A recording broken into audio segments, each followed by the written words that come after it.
Vamos, então, para o nosso debate de hoje, que é Cinema Audiovisual Brasileiro, Perspectivas.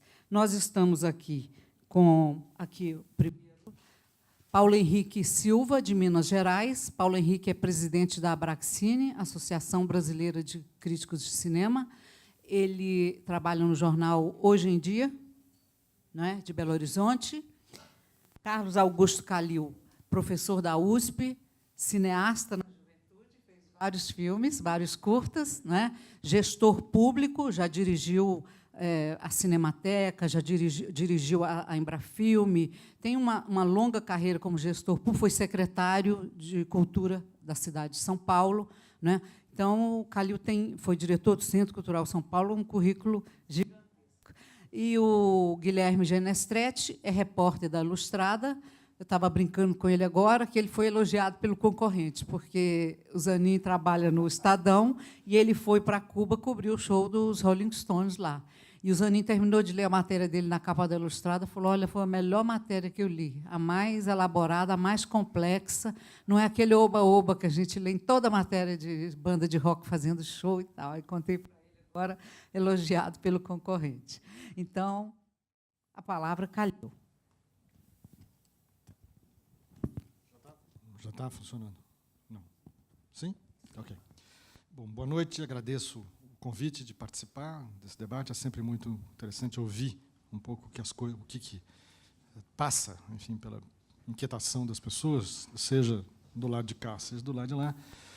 E eu tinha entendido que essa mesa seria muito mais, não seria ligada à crítica, não que eu não gostasse de participar, mas, enfim, não sou propriamente um crítico, mas que seria mais sobre um pouco o quadro institucional e as perspectivas, enfim, que, a partir da situação atual, né, provavelmente se desdobram.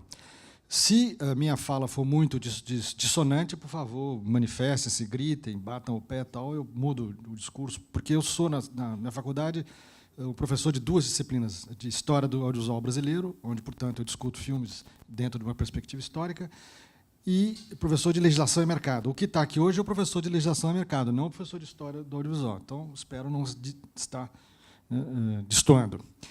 Bom, eu acho que a gente tem que começar, se eu vou falar em perspectiva, eu acho que tem que falar de uma situação muito complicada que a gente está vivendo nesse momento e que me parece que traz para a vida nacional dificuldades incontornáveis, não importa qual seja o desfecho da crise política. Não vou entrar nessa questão, mas, enfim, a dívida pública atingiu um número tão assustador que terá reflexos na nossa vida pessoal de indivíduos, assim como terá na vida institucional.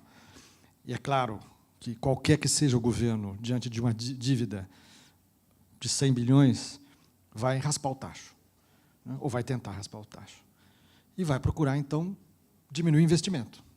Tudo isso não é uma questão ideológica, é uma questão de puro bom senso, tá certo? Qualquer que seja a solução. Isso significa que vai afetar o investimento do cinema, como vai afetar qualquer outro investimento. Vai afetar o investimento de Minha Casa Minha Vida, ou o que vem a suceder, Minha Casa Minha Vida, que, aliás, é um péssimo programa, mas podia ser substituído por um melhor.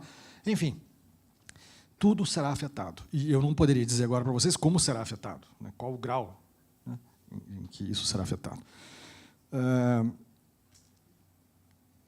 Por outro lado, o diagnóstico, já vou lhes dar desde o início, o diagnóstico que fragiliza muito a nossa atividade é o excesso de dependência do Estado. Antes que alguém diga que eu sou contra a presença do Estado na cultura, não é nada disso que eu estou dizendo que o excesso de presença, o excesso de dependência financeira do Estado cria muitos problemas na bonança e, sobretudo, na carência, tá certo? Por quê? Porque a atividade não tem músculos próprios para andar minimamente. Uma crise de investimento, o que você precisa? De parceria, né? De somatório. Se todo o cinema está pendurado no Estado num grau de 100%, ou, às vezes, além de 100%, né? Tem uma lei absurda, que é a lei do audiovisual, que leva essa dependência além de 100%, que nunca fez nenhum sentido, e agora, então, menos ainda, significa que nós estamos diante de uma enorme fragilidade. Como ela vai se manifestar, não sei. Pode ser até que a gente esteja blindado um certo tempo dessa crise, uma espécie de bolha, né, a partir dos recursos que estão entesourados no fundo setorial, que é, digamos, hoje o mecanismo mais importante de financiamento do cinema. Se esses recursos continuarem tesourados por mais 1, 2 anos, de repente a gente consegue, né, como a gente faz na praia, você abaixa, né, prende a respiração, abaixa e deixa a onda passar. Tá certo? Agora, se esses recursos também forem eventualmente comprometidos nessa raspa de tacho, a situação ficará crítica. O que aconteceu até agora? Quer dizer, bom, a crise está aí, não pretendo falar mais dela. O que aconteceu nos últimos anos? Nos últimos anos, o mercado se estabilizou. Alguém que olhe a série histórica da Filme B vai dizer que eu estou louco, porque, imagina, está evoluindo, está crescendo o mercado de ingressos de cinema no Brasil. Mas é enganoso esse número, porque, se vocês prestarem atenção, o que cresce são os ingressos do 3D. O 2D não cresce, o 2D está estabilizado. Basta tirar, né, diminuir, né, subtrair o número de ingressos vendidos para 3D de cada ano para o ingresso geral, que você tem, então, o número do 2D. E o cinema brasileiro não produz 3D. Por que eu estou preocupado com isso? Porque, se não produz 3D, a mim não me serve de nada a estatística relativa a 3D, tá certo? Então, eu preciso expurgá-la, né? Não que eu a ignore, ela é uma tendência, né? Mas como ela... E, analisando, então, o cinema brasileiro nessa perspectiva, né, estritamente do 2D, a gente percebe que o market share brasileiro, né, tem tido um valor interessante de média, por exemplo, de 17,9%, 18%, digamos.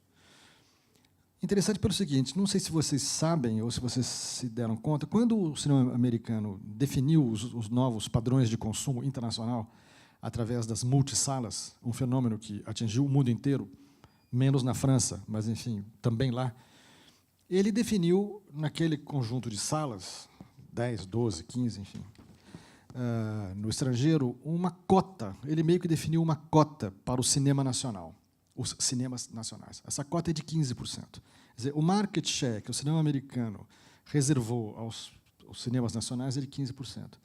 Então, quando nós cumprimos 15%, nós estamos fazendo a lição de casa. Quando nós não chegamos a 15%, nós estamos abaixo da lição de casa. Quando estamos acima de 15%, tem algum mérito nisso. Estamos conquistando algum prêmio. Por que eu digo isso? Porque a questão mais importante, a primeira, não é mais importante, mas a primeira questão de uma política pública, em qualquer lugar do mundo, relativamente à proteção das indústrias nacionais, o cinema é uma indústria, é aquela de impedir a sangria de divisas, tá certo? Diminuir ou impedir a sangria de divisas. Quer dizer, na medida em que o mercado interno fica sendo ocupado pelo produto nacional, evidentemente que o produto estrangeiro tem menos, se o mercado é inelástico, razoavelmente inelástico, significa que o produto estrangeiro tem uma renda diminuída. Se tem uma renda diminuída, ele exporta menos divisa e, portanto, impondera o país, né? Os artistas, no caso do cinema. A indústria nacional fica imponderada, quer dizer, retém dinheiro. Se retém dinheiro, retém perspectivas de crescimento e de expansão, etc. Essa é a primeira. Por isso que se fala em market share. Market share significa a reserva de mercado. Qual é a parte do mercado que cabe ao produto nacional dentro de um mercado, enfim, definido. Essa estabilidade, por exemplo, deixa eu ver aqui a minha cola.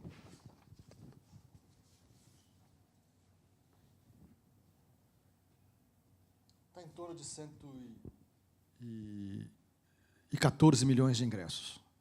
A estabilização do mercado de 2D. Excluiu o 3D. No market share brasileiro de 18%, market share relativo, né, de 18%.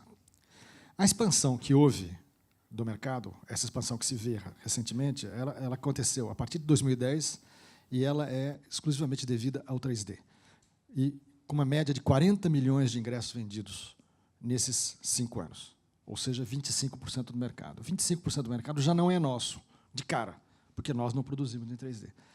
E o problema de não produzir em 3D não é apenas de não deter a tecnologia, Claro que a tecnologia não é trivial, mas não há nada que impeça um brasileiro de deter a tecnologia. O problema é que não é qualquer produto que se presta a ser comercializado, enfim, e feito em 3D. Para você entrar na tecnologia 3D, tem que ter umas características de produto industrial e meio, enfim, padronizado, que a gente não costuma fazer, não fez até agora, enfim, não sei se colocará no futuro.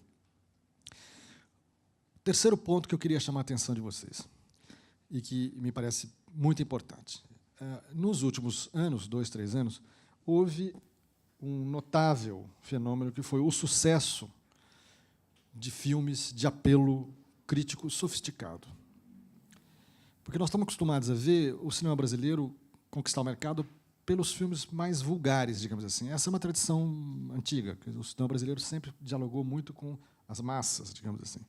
Hoje não tem mais massas no cinema, mas, de qualquer maneira, inclusive dizia-se que o cinema brasileiro, a chanchada, tinha o sucesso que tinha porque falava com os analfabetos, tal. Tinha toda uma teoria sobre isso.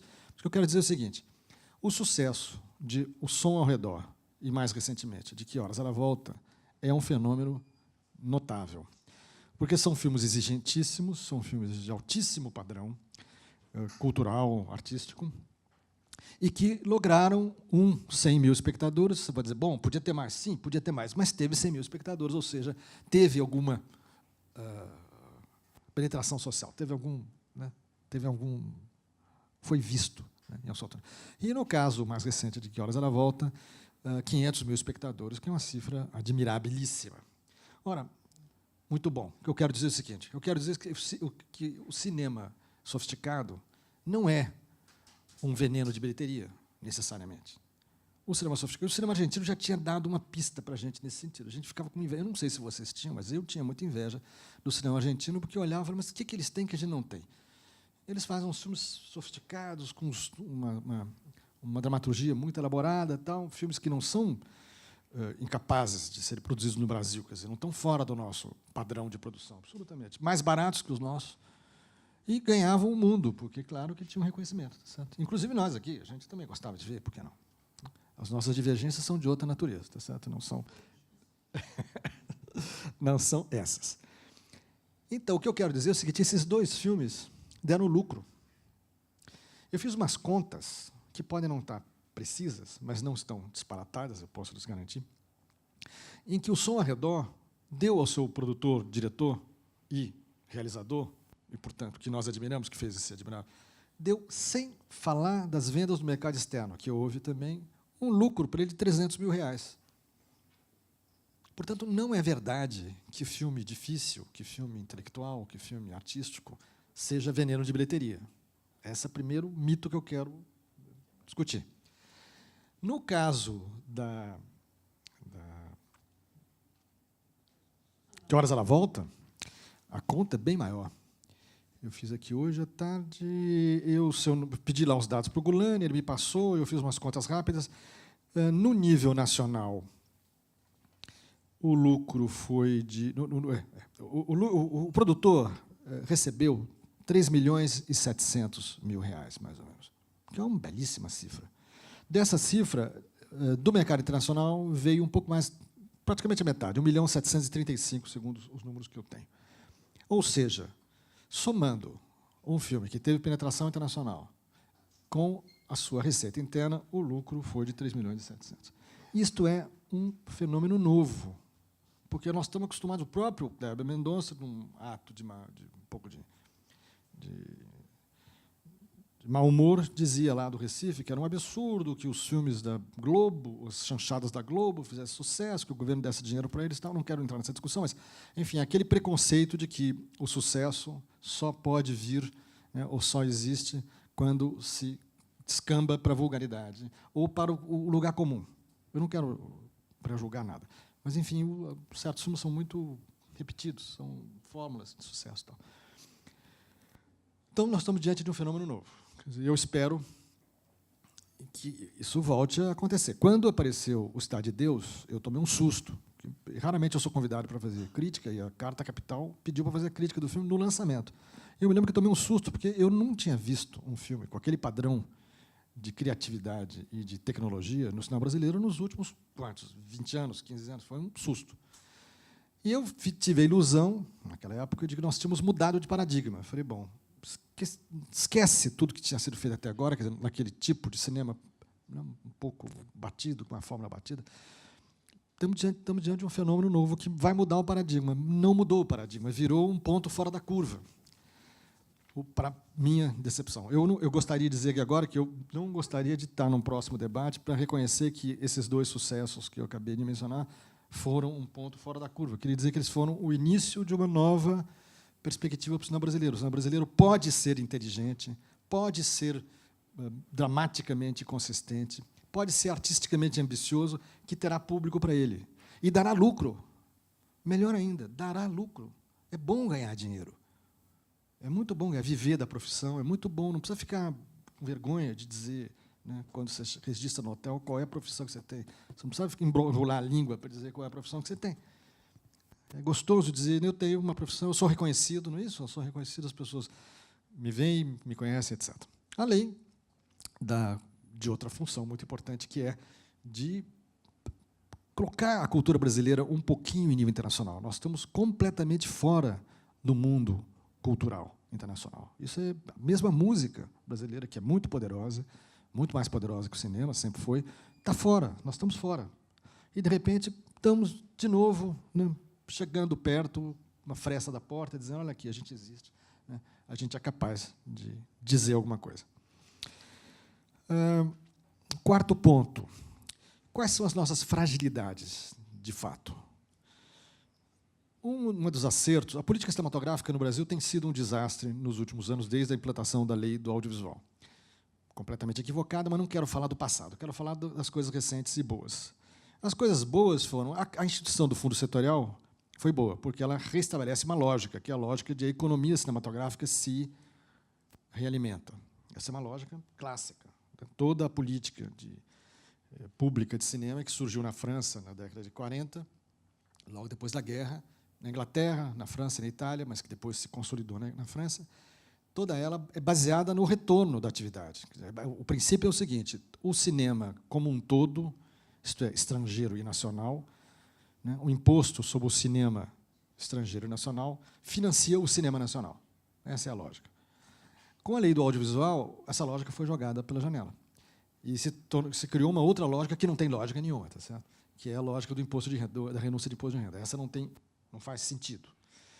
Mas, como não queria entrar nesse detalhe, vou voltar. Então, o Fundo Setorial está lá. O Fundo Setorial começou a mostrar sua fragilidade quando aquele acordo astucioso que levou à criação da Lei do Cabo, que foi, a astúcia foi o seguinte, as televisões não queriam, mas as teles queriam. Então, aliou-se, né, o governo se aliou às teles e conseguiu, então, que a Lei do Cabo fosse financiada, inclusive, pelas teles. Primeiro saísse, o que contrariava os interesses, sempre contrariou os interesses das televisões abertas. Conseguiu que saísse, e mais do que saísse, que fosse financiado. Esses caras disseram, opa, não é mais bem assim, vamos estar pensando em recolher ou não recolher. Deram um susto, o governo reagiu, eles resolveram pagar. Não quer dizer que eles pagarão o ano que vem, porque entraram com uma ação na justiça, e a ação é complicada, porque essa ação lembra as ações que a Embrafilme tinha, e quando eu estava lá eu vivi isso, é uma guerrilha judicial que pode levar ao depósito em juízo, primeiro pode levar à revogação por simples. Tem lá argumentos que, enfim, são pelo menos discutíveis. Eu não sou advogado e nem estou do lado deles, mas, enfim, que tem lá, que faz ali, que tem ali alguma coisa, tem. E, segundo, eles podem depositar em juízo, o que dá no mesmo, porque depositando em juízo você não tem acesso ao dinheiro e, com isso, você morre, né, estrangulado. Então, o gato subiu no telhado. Por enquanto, não, mas está aí apontada uma questão que não tem nada a ver com a crise. Atenção, isso não tem nada a ver com a crise política e econômica. Isso é um fenômeno específico da combinação e da estruturação que houve em relação ao Fundo Setorial, ao financiamento do Fundo Setorial. É a contribuição das teles, que é muito expressiva, que é muito grande. Ela não é subsidiária, ela é decisiva. Outra questão é a seguinte, essa também todos vocês me acompanharão. Nós chegamos muito tarde no mercado de cabo. O mercado de cabo nos Estados Unidos foi instituído na década de 80. Nós chegamos com 30 anos de atraso. O que eu quero dizer com isso? Quando a gente chega, o Brasil sempre chega atrasado nas coisas, né? Eu não quero falar de história, mas esse é um assunto em que história aparece sempre. A gente conseguiu fazer filmes mudos bons, né? Brasa Dormida, em seguida Barro Humano, em seguida Limite, que é um fenômeno tal, e aí a gente aprendeu a fazer cinema mudo, acabou o cinema mudo, começou o cinema sonoro e a gente não sabe fazer cinema sonoro, e ficamos 10 anos tentando aprender cinema sonoro. Então a gente chega sempre atrasado na festa, a festa já acabou. Nesse caso, o meu medo é o seguinte: está todo mundo sabendo que, assim como as videolocadoras desapareceram, o mercado de cabo também está em crise, porque o streaming se coloca de outra maneira. E o consumo via streaming é outro, completamente diferente. O princípio, então, da lei do cabo, todos os princípios da lei do cabo, que estavam começando a, eventualmente, desenhar um futuro, estarão, eventualmente, comprometidos se o streaming chegar para valer. Certo? Porque você não pode transplantar os mecanismos da lei do cabo para o streaming. Não são simplesmente, né, deslocáveis. Então, tem aí uma ameaça que eu não sei, porque eu não sou do tipo que acha... Todo mundo sempre diz assim, na história também diz assim, chegou a fotografia acabou com a pintura, acabou coisa nenhuma. Aí chegou o cinema acabaria com o teatro. Não acabou com o teatro. Mudou o teatro, mudou a pintura, evidentemente, mas não acabaram.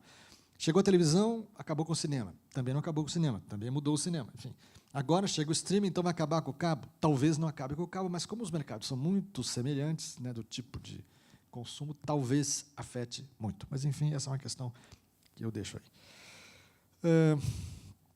Qual é a nossa maior fragilidade, então, dentro de uma normalidade da TV a cabo, ou mesmo se ela for substituída pelo streaming? É a nossa incapacidade de produção em série com boa dramaturgia. Nossa dramaturgia é muito incipiente até hoje. Desde a década de 30 até hoje, ela é muito incipiente. Isso significa que nós não temos capacidade de produção em série. A gente pode ter aqui um fenômeno ali, um fenômeno aqui, outro ali, né? Esses dois filmes que eu falei para vocês são muito bons. Um dos aspectos que se destaca no filme da Ana Mulaert é a qualidade do roteiro, né? Todo mundo percebe o roteiro que ela amadureceu durante anos, levou mais de 10 anos para escrever esse roteiro, o que não diminui nada, só explica como é difícil uma boa dramaturgia, e vocês todos veem séries americanas, e aí tem para todo gosto, tá certo? E o que você vê é uma coisa impressionante. Impressionante no nível da construção dramática e impressionante no nível do diálogo. Os diálogos são muito fortes e muito bons. E nós não somos bons de diálogos, nós não somos bons de dramaturgia, não somos capazes de produzir em série dramaturgia. Ora, isso pode nos fragilizar muito em relação à competitividade, né, que será, então, no caso do streaming, a competitividade é direta com o estrangeiro, não tem conversa, não tem um nicho de mercado em que você compete com o nacional, você vai competir com o estrangeiro e o nacional e com todo mundo. Bom, última coisa que é um bom sinal. Eu percebo, lentamente, mas percebo com bastante alegria, que os produtores brasileiros estão mudando de mentalidade. Houve uma época, né, na Embrafilme, em que a gente, às vezes, se deparava com produtores e a gente dizia entre nós lá, de uma maneira um pouco depreciativa, que não eram bem produtores, eles eram despachantes de dinheiro público. Quer dizer, não eram produtores no sentido de que o produtor se envolve com a produção. Hoje está mudando um pouco, claro que deve existir ainda essa figura, mas, enfim, hoje eu penso, por exemplo, num produtor como o Rodrigo Teixeira. Rodrigo Teixeira não usa recursos exclusivamente públicos, incentivados, usa recursos próprios, recursos de um fundo que ele constituiu, né, privado, tem posturas muito agressivas em relação à redução de custos dos filmes, e, sobretudo, redução das taxas. Por exemplo, uma das coisas que ele costuma fazer é baixar a taxa do distribuidor para 10%. Costuma ser 20%, para vocês terem ideia, 20% a 25%.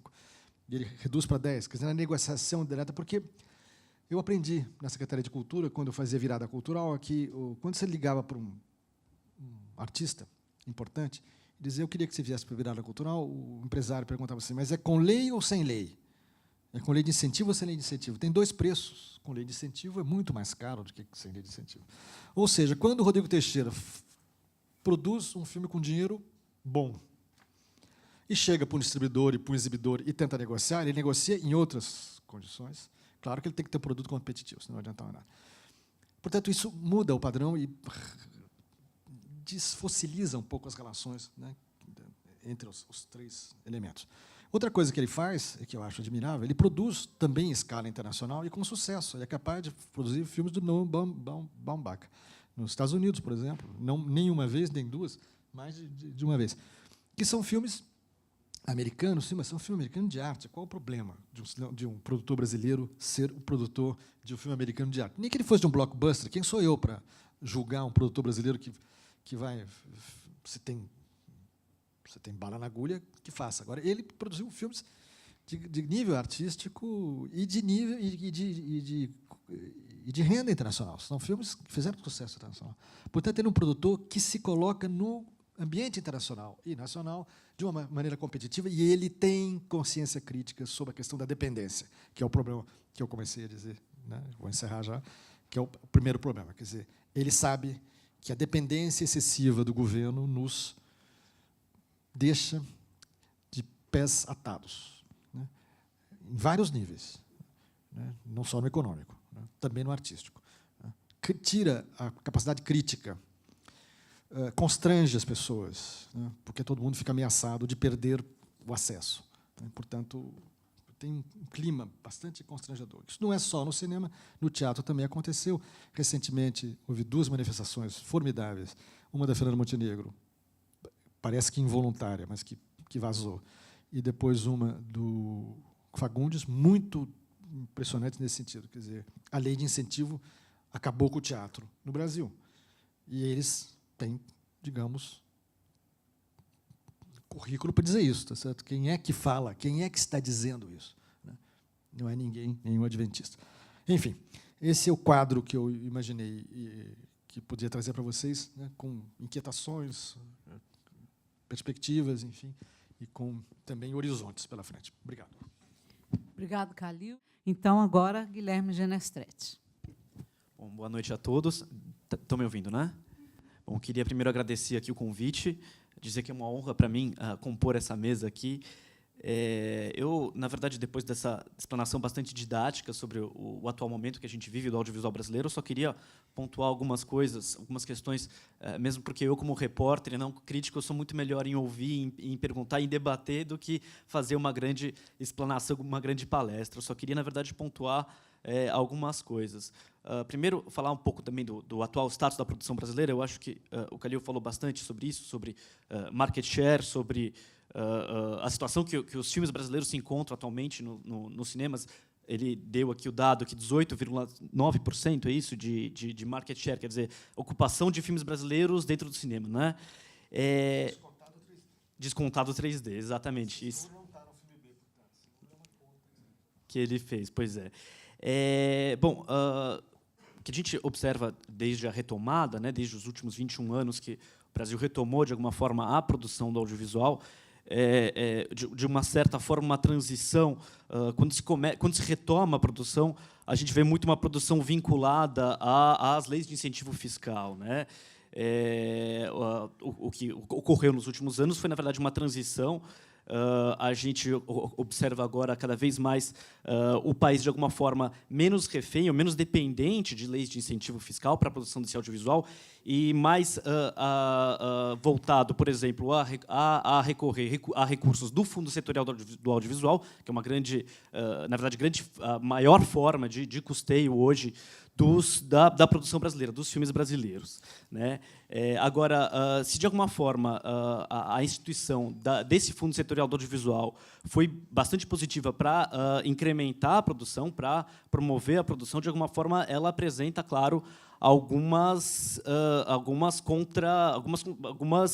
na verdade, algumas consequências, né? Que de alguma forma devem ser sanadas. A gente teve, no começo do ano, a grande polêmica da contribuição do Condecine, né? Que essa já é um grande tiro no Fundo Setorial do Audiovisual. Explicando um pouco para quem não está muito a par disso. O Fundo Setorial do Audiovisual, 80% dele é composto por essa contribuição que é exigida das teles, né? Das empresas de telefonia. 80% do fundo é abastecido com isso. 90% do Condecine total, que abastece o fundo setorial, é composto dessa arrecadação, dessa contribuição das empresas de telefonia. Elas entraram aí com um mandato de segurança no começo do ano, insufladas, na verdade, por um aumento, né, na alíquota, né, no quanto que seria cobrado delas, e, na verdade, insufladas por isso, elas quiseram derrubar essa contribuição, e isso deixou todo o meio audiovisual aí em polvorosa, porque, na verdade, se acaba essa contribuição, se acaba o Condecine, se elas deixam de contribuir, na verdade, a produção brasileira decai vertiginosamente. Conversa com o presidente da Ancine, Manuel Rangel, ele me deu alguns números, ele falou, olha, se isso realmente viesse a acontecer, se isso realmente suspendesse essa contribuição, 300 filmes seriam afetados, 400 séries de televisão seriam afetadas. Só para vocês terem uma ideia, por exemplo, o número de filmes exibidos no ano passado foi de 207. Eu acho que o número de filmes lançados foi um pouco maior, quer dizer, é praticamente a totalidade dos filmes brasileiros que seriam afetadas caso essa contribuição realmente caísse, né?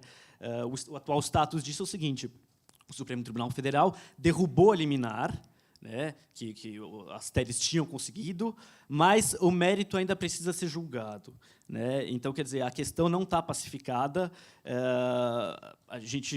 o meio ainda está um pouco com o pé atrás, existe certa apreensão, mesmo porque o mérito não foi julgado ainda, a coisa ainda pode ser revertida, né? Outro problema também da própria estrutura do modelo, né, de produção audiovisual é a questão da distribuição. Acho que a maior queixa, e eu como repórter tenho ouvido isso do setor, a maior queixa é a distribuição. Quer dizer, existe uma reclamação geral de que o modelo é muito voltado à produção e pouco voltado à distribuição dos filmes. Então, o que acontece aqui no Brasil é um fenômeno de você produzir o filme, você está com o filme pronto e esse filme ficar na estante, na prateleira durante anos, né? Eu lembro que até de casos bastante curiosos de no ano passado aparecerem filmes, serem lançados filmes que ficaram prontos via 5 anos antes, né? E até filmes que, de alguma forma, perderam até o timing, né? Eu lembro até de um filme absolutamente comercial, até esqueci o nome dele, um filme com a Luana Piovani, que falava inclusive, sobre meios de comunicação, sobre redes sociais. E até a própria forma como o filme retratava redes sociais já não correspondia mais à forma como nós, hoje, usamos as redes sociais. Quer dizer, tudo isso por causa de um problema de distribuição, de um modelo que é excessivamente voltado à produção, mas que, de alguma forma, deixa a distribuição em segundo plano. Só para comparar, eu sei que é injusto, às vezes, comparar, mas nos Estados Unidos, por exemplo, que tem uma indústria já bastante amadurecida no cinema, óbvio, a distribuição já é pensada desde o começo. E uma das queixas aqui do meio é que essa distribuição é deixada para pensar logo no final. Quer dizer, você consegue o dinheiro para a produção, você produz o filme, mas depois você vai pensar na distribuição. Isso é um grande problema. Então, por isso que a gente tem uma série de filmes represados que ainda não foram lançados, que já estão prontos e que ainda não foram lançados.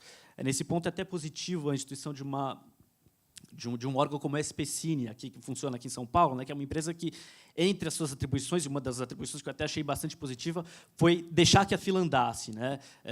O Alfredo Manevi, que dirige a SPCine, ele constatou aí uma fila de dezenas de filmes paulistas produzidos que nunca foram lançados. E a grande ideia da SPCine, claro, que era fomentar a produção, mas também dar seguimento a essa distribuição desses filmes. Isso eu acho absolutamente positivo. A Ancine tem uma linha, né, voltada à distribuição. A queixa é que, muitas vezes, apesar de se ter essa linha voltada para a distribuição, exige muitos recursos dos distribuidores. Essa é uma das grandes queixas. Então, a gente tem aí um segundo gargalo, aí um segundo problema do modelo atual, que é a distribuição. Outra grande queixa, né, outro grande gargalo é o parque exibidor. O Brasil, 20 anos atrás, o Brasil perdeu muitas salas. A gente contava com cerca de 1.000 salas de cinema aqui no país. Aumentou. Hoje a gente está em torno de 3.000 salas. Ainda assim, é um número muito pequeno se você considerar que só 5% dos municípios têm uma sala de cinema, né? E hoje, num modelo muito voltado aos megacomplexos, dos shopping centers e tudo mais. Só para comparar aqui, 3 mil salas para a população brasileira, seria mais ou menos uma sala para cada 66 mil pessoas. O México, que é um país que a gente até pode comparar, ainda que ele seja berço aí de grandes redes de cinema, como a Cinépolis, por exemplo, ele tem 3 vezes essa proporção. Seria mais ou menos uma sala para cada 21 mil pessoas. Né? Então, a gente tem aí um problema de estrutura mesmo, que é um parque exibidor pequeno, um parque exibidor que só contempla 5% dos municípios brasileiros. Uma questão que aflorou aí no final de 2014, que, de alguma forma, também amedronta aí a produção, amedronta os cineastas, que é a questão da própria concorrência nas salas de cinema. Né? A gente falou um pouco, então, rapidamente sobre o problema na produção, falou de problema na distribuição. Então, esse seria um outro problema na exibição.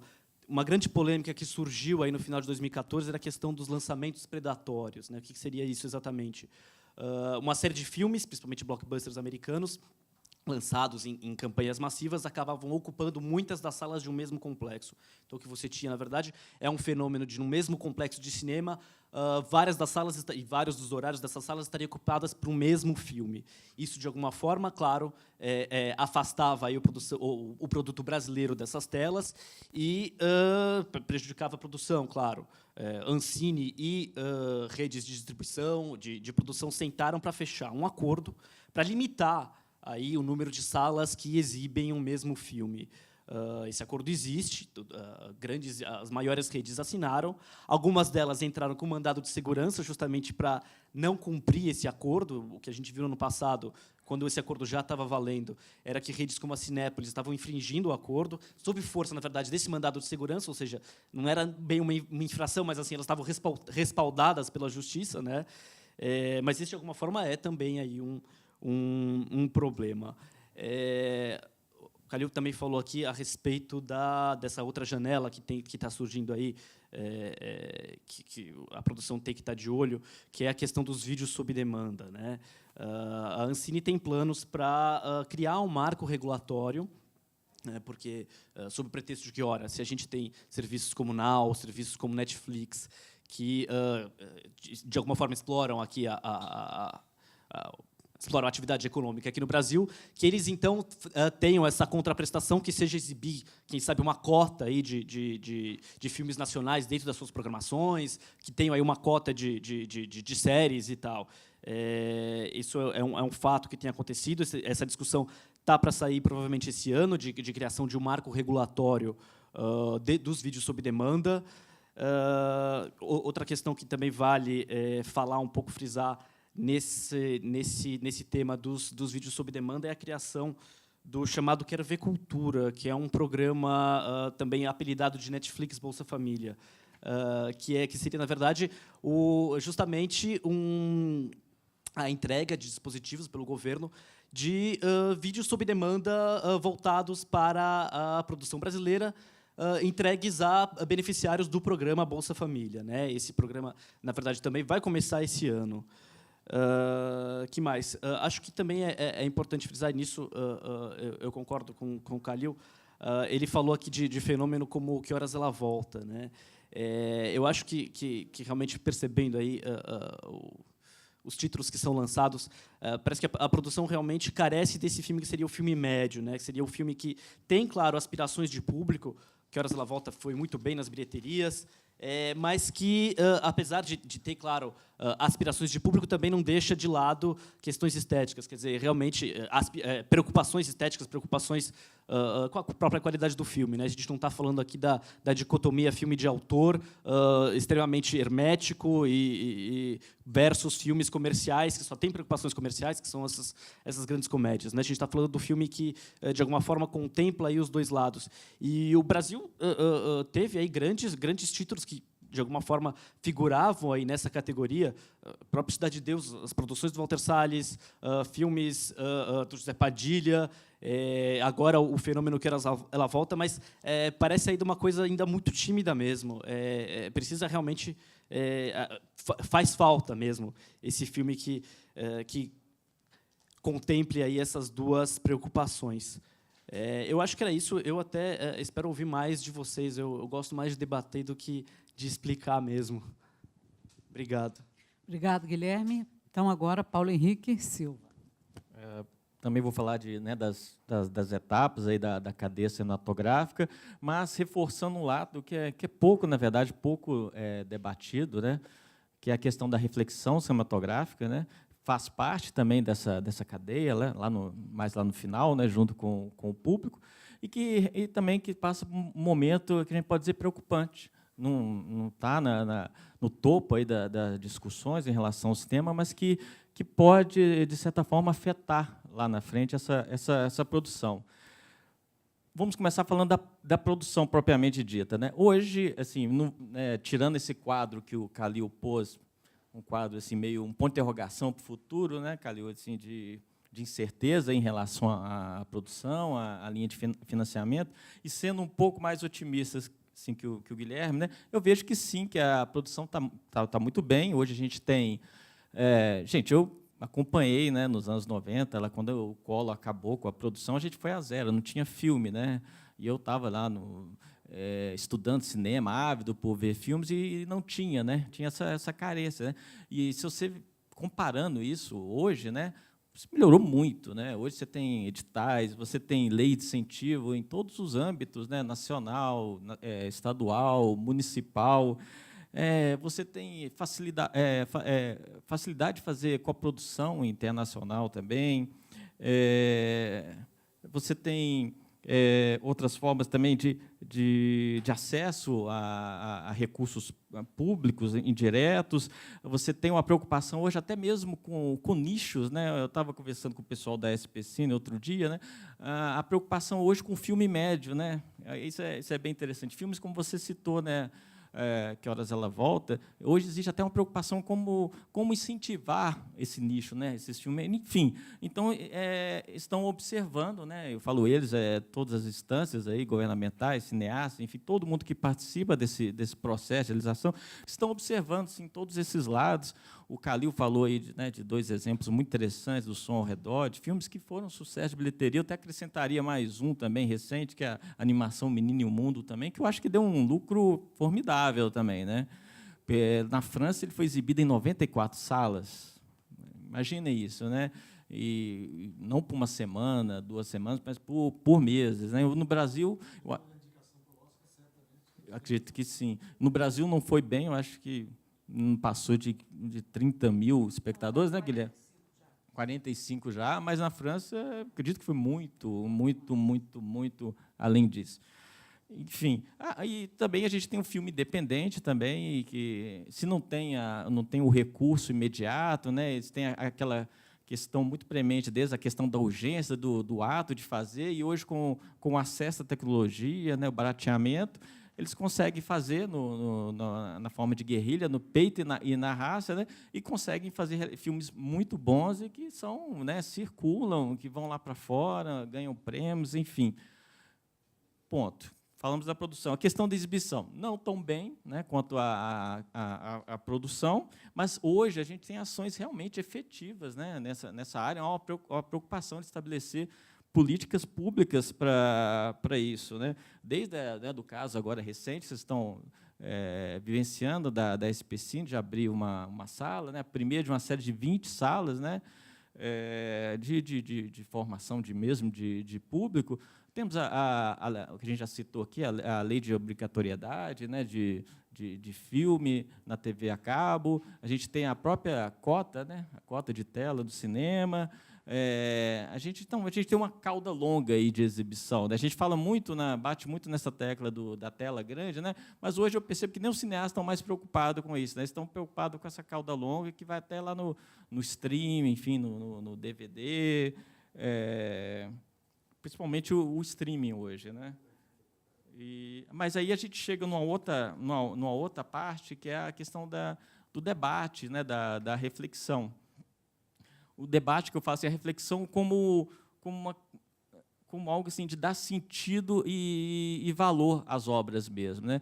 E hoje o que eu percebo é que hoje isso está se extinguindo, infelizmente, lamentavelmente, hoje está se extinguindo pela decadência, né, um pouco dos veículos de comunicação e também pelo perfil, né, editorial desses veículos.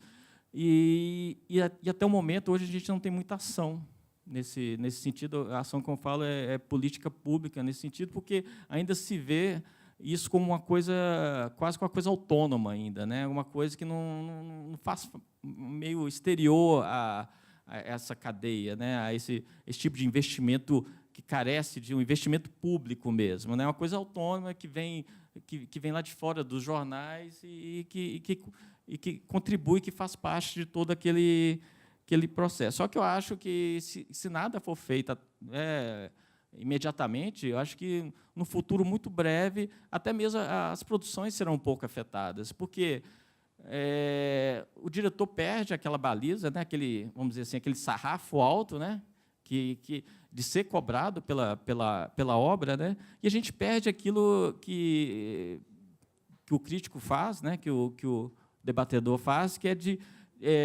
não só analisar a obra, mas também contextualizá-la dentro de uma cinematografia, dentro de uma sociedade e também dentro de um país. Isso a gente está perdendo muito esse espaço.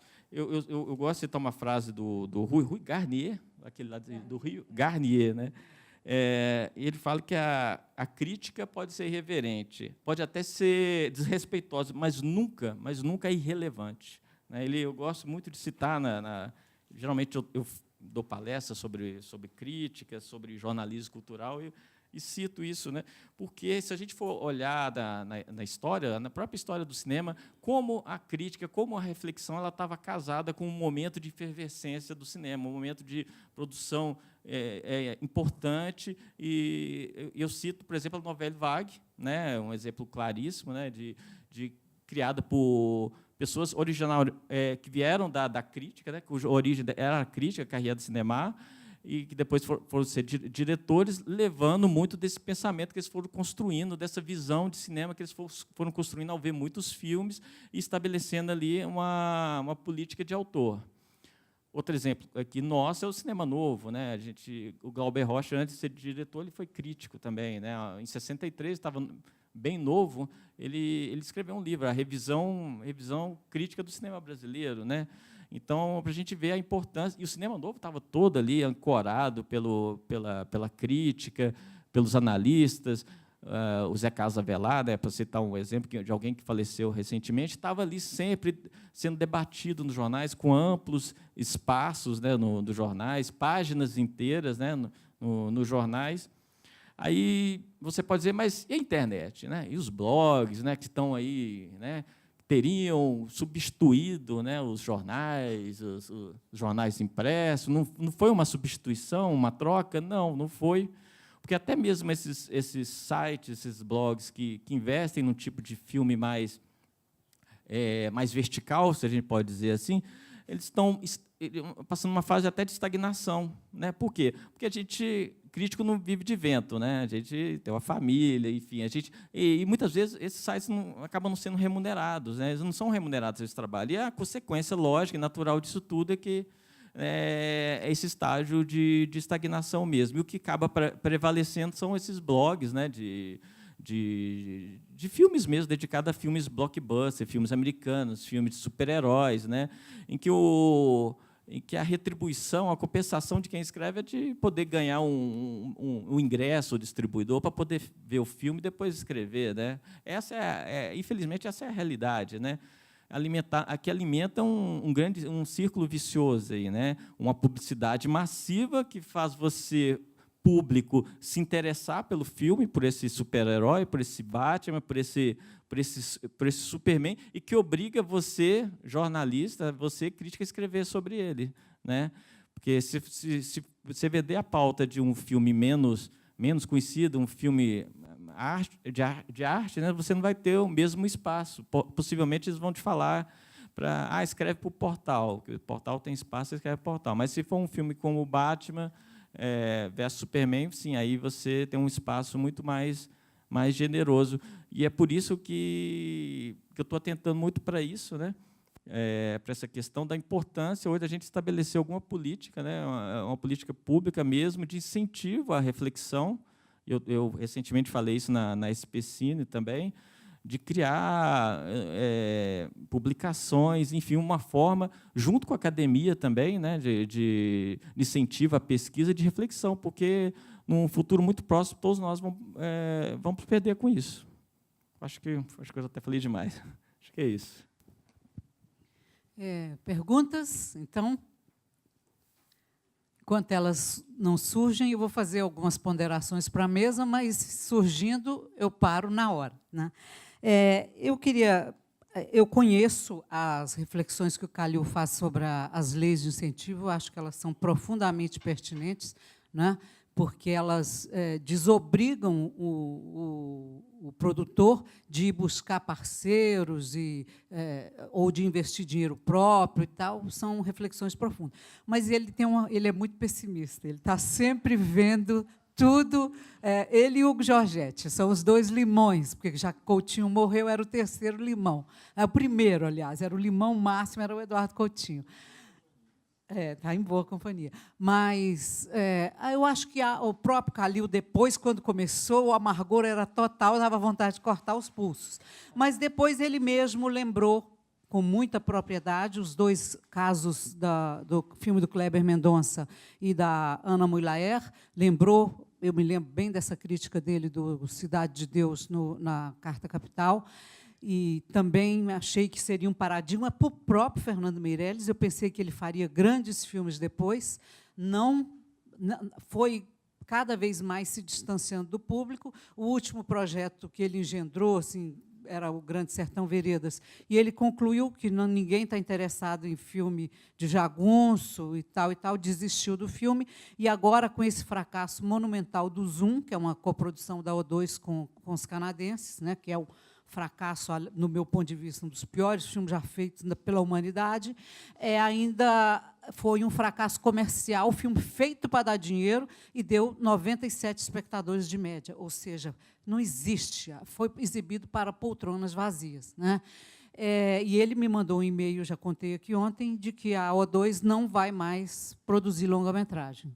E, na hora, eu pensei que era a O2 Play, que é uma produtora, que é uma pequena distribuidora que eles montaram, e mandei um e-mail para ele, não, a O2 Play tem que continuar distribuindo, vocês cumprem um papel importante. Depois eu reli o e-mail, era dizendo que a própria O2 vai parar de produzir, ficar só com a televisão, né, com séries, que eles fazem demais, e, claro, publicidade, que é o grande veio de recursos da mega empresa que ele tem, né? Mas eu queria lembrar, Calil, você citou o Rodrigo Teixeira, que está aí com quase que um blockbuster. Aí, esse filme, As Bruxas, já deu quase 800 mil espectadores, né? Está caindo, mas isso só no Brasil, esse filme dando 800 mil espectadores, imagino o que ele vai dar no mundo inteiro. Então, vai capitalizar muito a produtora do Rodrigo e seus parceiros, né? Um sucesso desse tamanho, não é? Porque o mercado brasileiro é ínfimo, mas quando um filme dá aqui 800 mil, ele vai entrar muito dinheiro, porque a distribuição do filme no Brasil deve ser praticamente dele, né? Porque eles distribuem os mercados, geralmente o mercado americano fica para um, estou supondo, né? Mas eu queria complementar, além da experiência do Rodrigo Teixeira, eu acho que a Marisa Leão está fazendo um trabalho muito interessante, ela que vem da produção mais familiar e alternativa, ela fez esses dois de Pernas para o Ar, que são blockbusters brasileiros, um fez quase 5 milhões e o outro 3,5 milhões. Ela se juntou com Bruno Weiner, que é também um talento muito grande da distribuição com a Downtown Filmes, mas também o Bruno hoje é um distribuidor que produz, que interfere no produto final. Eu não sei se vocês leram, na revista Piauí, como é que chama o diretor de Pernas para o Ar, que faz 3 filmes por... Roberto Santucci. A revista Piauí fez um perfil do Roberto Santucci que todo brasileiro interessado em cinema tinha obrigação de ler. É uma das obras-primas da história do jornalismo brasileiro. Eles já tinham feito um perfil do Barretão há uns 3 anos atrás, que era uma obra-prima. Super irônico, com informações colhidas ao longo de meses, mas um jornalismo da mais alta qualidade. E agora eles acompanharam o Santucci várias semanas em torno desse filme, um sortudo, um suburbano sortudo. E eles acompanhando as etapas, porque ele passa o filme para os espectadores, ele faz teste e tal e tal. E as partes que ele achou que estava curtindo com a cara do Walter Salles e de outros cineastas e tal, foi a parte que o público dele rejeitou, não achou graça nenhuma naquela metalinguagem, ele teve que tirar a metade fora. Então, a matéria traz revelações espantosas, como é que ele se formou, ele foi estudar ciência e engenharia, alguma coisa não dava certo, a família mandou ele para os Estados Unidos, chegou nos Estados Unidos, ele foi parar como assistente do assistente nas grandes produtoras americanas, e voltou para o Brasil e fala inglês fluentemente e tal, e só se interessa pelo cinema americano e tal, e mora na Barra da Tijuca, que é uma espécie de uma sucursal de Miami, de não sei de qual bairro, de qual cidade americana, e aí vai contando tudo, mas é de uma complexidade a matéria, de uma riqueza. Então, ele veio com... eu só citei essa matéria com o Santucci, porque a Marisa Leão e o Bruno Weiner têm papéis importantíssimos dentro dessa matéria. A Marisa Leão conta dos embates que teve com ele no De Pernas para o Ar 1, do qual ela é produtora, ela que o convidou para dirigir, e quebrou o pau com ele, porque ele queria fazer um produto muito, muito, muito comercial. Ela exigiu um pouquinho de qualidade. Mesmo assim, o filme foi muito criticado. Eu fui uma das que mandei e-mail para ela, falei, não acredito que seu nome está envolvido com esse filme, estou besta de você deixar fazer um filme apelativo. Assim. O segundo já deu uma melhorada, não foi por isso, é porque ela já tinha mais autoridade com sucesso comercial estrondoso, né? E aí o segundo deu mais público, acho que o primeiro deu 3,5, o segundo deu quase 5 milhões, porque melhorou bastante, teve filmagem em Nova York, sofisticou um pouco mais aquela comédia romântica, aquela coisa e tal. Jean-Claude tem um estudo muito interessante sobre esse tipo de filme, um estudo haikai, né? Aquelas coisas mínimas que ele escreve depois dos problemas na visão e que ele virou agora ator profissional, só quer saber de atuar, né? Mas é muito interessante o estudo dele. E outro ainda, que eu acho que é outro nome que tem que ser lembrado para essa área do cinema comercial, é o Márcio Fracaroli, da Paris Filme, que é parceiro do Bruno Weiner em todos os blockbusters brasileiros que dão público, e que agora está fazendo uma parceria com o SBT, que deu o Carrossel 1, que foi um sucesso de 2,5 milhões de espectadores, o Carrossel 2 está para estrear, e é o parceiro da Record nesse mega fenômeno aí, que a gente não sabe explicar direito, porque não sabe quantos ingressos a Igreja Universal comprou, mas, por mais que ela tenha comprado, e por mais que o PMI, o preço médio do ingresso do filme, seja baixo, mesmo assim, quase 11 milhões de espectadores, o filme está para bater o Tropa de Elite 2, que deu 11 milhões e 100 mil espectadores. Talvez, com essas jogadas todas da Igreja Universal, os 10 mandamentos já bateu em renda, mas não bateu ainda em número de espectadores, em almas, né? Que no Brasil tem que medir o filme em número de espectadores, porque o nosso dinheiro é uma moeda muito instável, né, Calil? Não dá para medir quanto que um filme brasileiro rendeu, se na época, na época Dona Flor, o dinheiro brasileiro era cruzeiro, depois virou cruzado, depois virou real, depois não sei o quê. Nossa moeda é muito instável, então nós temos que medir. Isso o Luc Besson, Zani e eu fomos entrevistá-lo uma vez, perguntamos quanto deu o Quinto Elemento, aquele filme dele, que foi um blockbuster planetário. Ele falou, vocês querem em dólar ou em almas? Nós falamos, nós queremos em almas, porque no Brasil se mede público em almas, né? Em pessoas. Aí ele deu em dólar, que ele é metido, deu em dólar, mas deu em espectadores também, né? Então, eu acho que são esses 4 produtores, né, esses 4 nomes, que o Calil citou, mais Marisa Leão, Bruno Weiner e Márcio Fracaroli, têm que ser acompanhados, né, dentro do campo do cinema comercial. Eu contei aqui ontem, me desculpa quem estava aí de novo, mas eu vou contar para os outros 3 que estão aqui. A situação é tão grave para 80% dos filmes brasileiros que são feitos, como o Guilherme falou, sem pensar na distribuição. O caso, uma pessoa que Calil conhece muito, que é o Oswaldo Caldeira, né, que é professor universitário também, hoje vive mais do magistério do que do cinema. Passou um longo tempo, desde Tiradentes, que ele não fazia filme. Em 2012, ele fez uma coprodução com o Brasil, com dinheiro da Ibermédia, né, parceiros portugueses e tal, chamado Histórias de Alice. Esse filme é de 2012, conseguiu estrear em 2016, em um horário, às 18 horas, no Frei Caneca. Um horário. Um filme que tem elenco internacional, grandes atores portugueses. Os brasileiros são o Leonardo Medeiros, Maria Padilha e Tunico Pereira fazem pequenos papéis. Um filme filmado em Portugal, paisagens magníficas de Portugal, Lisboa. Os diálogos devem ter sido copidescados pelos portugueses, com aquele chiado lisboeta, tudo direitinho. Os atores portugueses interpretam personagens portugueses e os brasileiros personagens brasileiros. É autobiográfico, tem muito da vida dele, da história dele e tal. Esse filme fez, na primeira semana, eu acho que uns 200 espectadores. Uma coprodução internacional. Então, é para cortar os pulsos. Não tem sentido, não tem lógica você fazer uma coprodução internacional e, no seu país, ela dá 200 espectadores. Agora, ele conseguiu mais uma semana. É claro, pode ser que em Minas, como ele é mineiro, o filme tem paisagens mineiras e tudo, suponhamos que ele dê 500 espectadores em Minas. Mas não tem sentido uma coprodução internacional fazer 3 mil espectadores, suponhamos que ele consiga, mas eu acho que ele não vai conseguir nem circuito, porque o cinema brasileiro, quando um filme repercutia na imprensa, quando a imprensa tinha espaço editorial, o Inimar Simões está escrevendo um livro sobre o cinema paulista, as memórias dele do cinema paulista, pesquisando muito e tal, um trabalho de muito empenho. E ele nos contou recentemente que ele estava pesquisando no Jornal do Brasil e houve um filme, eu não tenho certeza se é Terra em Transe, que foi avaliado no Jornal do Brasil por 10 críticos, o olhar de 10 críticos. Eu me lembro, quando A Idade da Terra estreou, o JB deu 5 críticas. Hoje, para você fazer um gostei e não gostei, você tem que, sabe, só se encontrar folcloricamente um que odeia e um que ama. Não é por causa do espaço, é porque as posições dos dois... O Merten e o Zanin, por exemplo, o Merten odeia e o Zanin adora, ou vice-versa.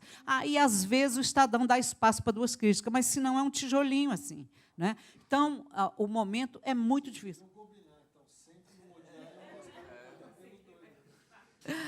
Teria que ser. Mas, então, hoje não há mais espaço para ser 5 vozes sobre um filme. Acabou. Né? Os filmes passam em branco. A Histórias de Alice não ganhou uma linha no Estadão. Uma pequeníssima resenha de 5 linhas que seja. E o Batman ganhou quantas? O Batman ganhou 2 páginas. Né? Então, é muito complicado. Né? É muito, muito, muito... E a produção aumentou demais da conta. Hoje são... Você falou em 200 filmes brasileiros, pois é. E são 130 filmes. 130 lançados e 200 e tantos e um dado contando. curioso, a gente está ultrapassando a época da Embrafilme. Né? Então, em termos de produção, gente, tem filme. Está tendo filme. Igualamos ao patamar da Embrafilme, que era considerado o marco ideal. Né? Vamos explicar um pouco direito essa história. Aí chegou na Embrafilme. Explica, cara. Sabe tudo. Década de 80, então 85, 84, 86. 86 foi um ano bom para o cinema brasileiro. A produção era de mais ou menos 100 filmes, dos quais 70 eram pano-chanchadas. 30 não eram pano-chanchadas. Ora, a pano-chanchada tem que ser lembrada como um produto feito pelo exibidor para exibir no seu próprio cinema, quer dizer, verticalização, usando, geralmente, dinheiro público, que era o dinheiro do adicional. Portanto, era uma aberração do ponto de vista do mercado, porque os custos eram aviltados.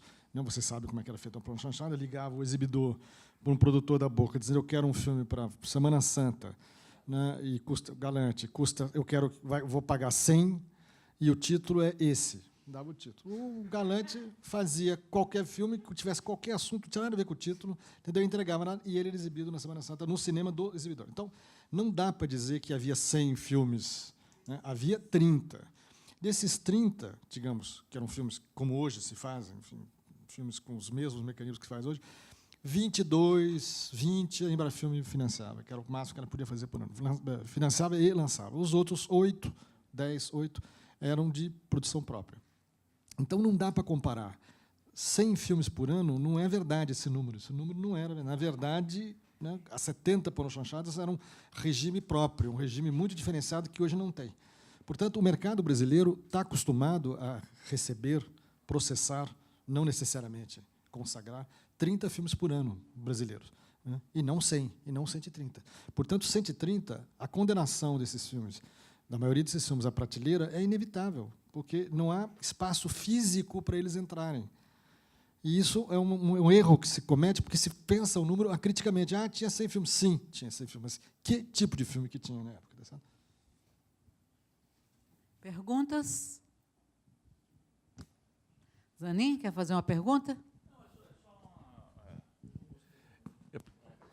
Não, que eu cheguei agora super tarde, não ouvi a fala de ninguém, mas essa questão de mercado é uma coisa que sempre que a gente vai fazer alguma consideração sobre o cinema brasileiro, sobre as questões de mercado, por exemplo, da época do cinema novo. A gente tem ideias, essa é uma pergunta que eu dirijo ao Calil, especificamente, a gente tem ideia de como foi de bilheteria Terra em Transe, Deus e Diabo na Terra do Sol, esse tipo de filme, naquela época? Sim, não foram muito bem, não. São filmes muito difíceis. Mas os filmes custavam $60 mil cada um, em média, $50 mil. Então, eram filmes que se pagavam muito rapidamente, com, por exemplo, com prêmios internacionais, e com vendas internacionais e com prêmios nacionais. Havia sempre prêmios. O próprio PNC dava prêmio, a Embrafilme dava prêmio, o Carlos Lacerda deu prêmio durante muito tempo, prêmios muito bons, e ele via todos os filmes, não sei se vocês lembram disso. Então, era muito barato. O retorno era muito fácil, mas não era de bilheteria, não. A bilheteria era muito difícil. Imagina, Terra em Transe é um filme que deixa a plateia com dificuldades de compreensão, tá certo? Deus e o Diabo, o momento que surgiu era um pouco complicado e tal. Não fizeram sucesso, mas eram muito baratos. E eu acho, uma das coisas que eu não disse, você não estava aqui, então você nem ouviu o que eu disse, mas o que eu esqueci de dizer é que um dos trunfos do filme do Kleber, além de ser tudo que a gente já falou aqui, é que ele é BO, né? Que é uma coisa muito importante. É preciso ter clareza que os custos de produção no Brasil são muito altos. E não é uma questão de eu achar ou deixar de achar. Os custos são relativos, né? São sempre relativos, né? Não existe custo absoluto. O que eu quero dizer é que os custos brasileiros são muito altos relativamente a outros países, como a Argentina e outros países.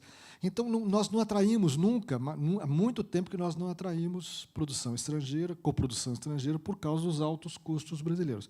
Isso deve mudar um pouco por causa da desvalorização da moeda do ano passado, deve mudar um pouco essa questão, mas ainda não é. O mercado brasileiro, nossos custos são muito altos. Então, digamos, a equação virtuosa do Kleber, não falando nem artisticamente, falando do Kleber, que ganhou R$300 mil na operação do filme, é também devido ao fato de que o custo do filme era R$1.900.000. Isso é fundamental. E no cinema novo, os filmes eram muito baratos. Portanto, o cinema de arte só se viabiliza se ele tiver uma equação muito precisa de custo e retorno. Calil, uma pergunta para você. O Barretão acabou de criar, se não me engano, em parceria com a Aníbal Massaíni, uma distribuidora, porque ele disse que estava pondo os filmes na mão de outros distribuidores e ele estava, a parte do produtor estava mínima, ínfima. Ele chegou a dizer que eles estavam ficando com 50%. Você falou que o Rodrigo Teixeira negocia, ao invés de 20, 10. Eu queria que você explicasse esse milagre, como é que ele consegue, porque, né, se um brasileiro está pagando 50%... Não, eu não posso explicar o milagre, eu levo ele todo ano para falar com os meus alunos, a cada ano, e ele faz, então, uma palestra, leva os assistentes dele, e a gente discute dessa disciplina que eu dou de legislação ao mercado. E eu pergunto para ele, porque ninguém fica nos números, fica todo mundo só nas coisas gerais, está um pouco na ideologia. Eu estou interessado também, como é que é? Mas ele vai, ele propõe, ele se intromete, ele discute, ele sabe que a mídia de televisão é muito cara, ele não precisa dela, quer dizer, ele não entra na conversa do distribuidor, ele distribui junto. Isso o Barreto sabe fazer muito bem. Eu vi o Barreto distribuindo, o Barreto sabe fazer muito bem. Eu sabia, eu não sei se o Barreto, enfim, perdeu o pé, né, com esse tempo todo. Eu convivia com ele na década de 80. E na década de 80 ele distribuía muito bem. Distribuía no seguinte sentido, ele sabia a sala, ele sabia o circuito, ele sabia o valor, ele sabia relativamente os preços que tinham dado aqui e ali, tal. Ele tinha um mapa. Então ele sentava na Embrafilme, que tinha uma boa distribuidora, diga-se de passagem, e ele sentava junto com o pessoal da Embrafilme e ele, junto com a Embrafilme, produzia o mapa da distribuição. Não era assim, ele entregava e ia para casa descansar, tá certo? e depois ficava em cima, acompanhava no fim de semana, ligava na segunda-feira com os dados do fim de semana. Não tinha internet na época, não tinha nada dessas facilidades, nem computador tinha. Era a vocação dele.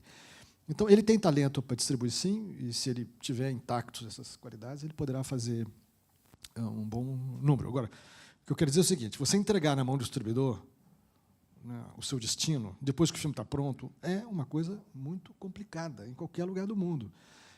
Não é assim que se produz. Eu fiz uma reflexão 5 anos depois da lei do audiovisual. O Festival de Brasília produziu um seminário. Eu não fui convidado, mas me convidaram para escrever. E eu escrevi lá um texto que circulou, depois o Avelar publicou na revista Cinemais.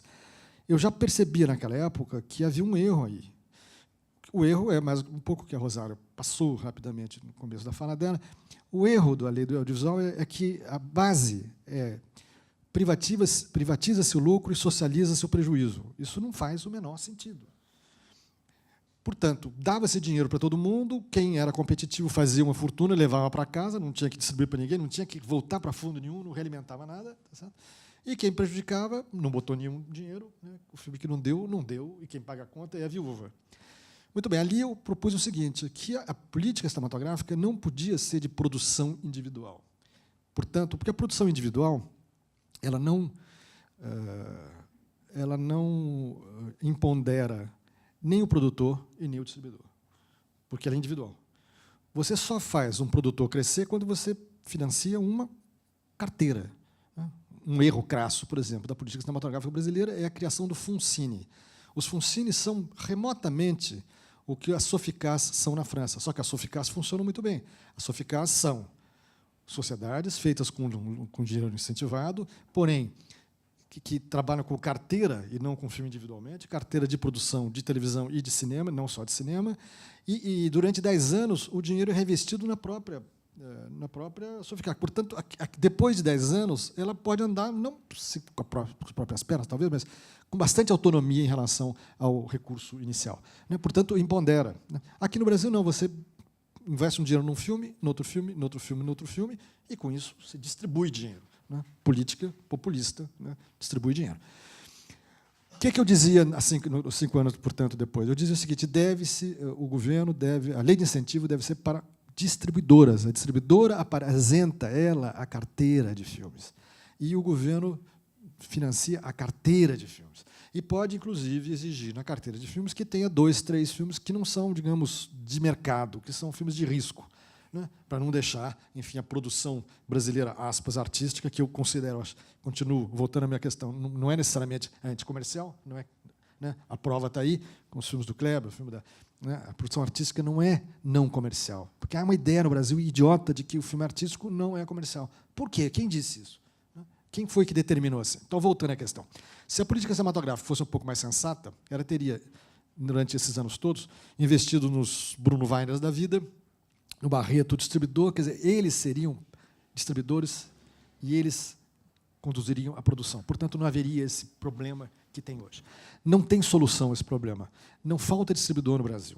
O que falta é produção que tenha um mínimo de embocadura de mercado. Um filme como o do Caldeira, para ficar 4 anos na prateleira e nenhum distribuidor, nenhum exibidor exibir, e para o Ademar exibir numa sessão, o Ademar, é porque ele não tem a menor condição de ser exibido. E não é uma opinião minha, eu não vi o filme do Caldeira, portanto, não estou julgando nada. Estou dizendo, o filme que fica 4 anos na prateleira não tem nenhuma perspectiva de mercado. Não há distribuidora que fará esse milagre.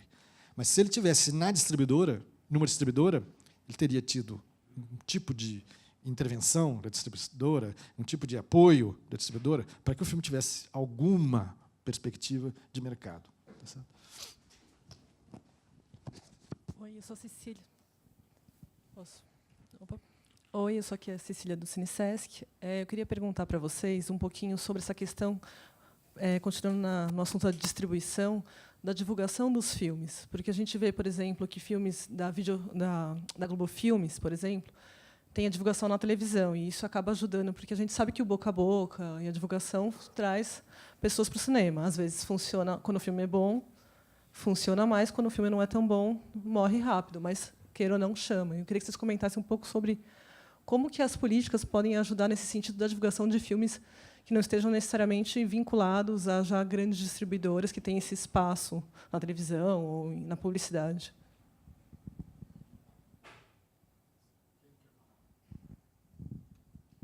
Acho que eu falei um pouquinho disso, né? Da gente estar um pouco refém, né?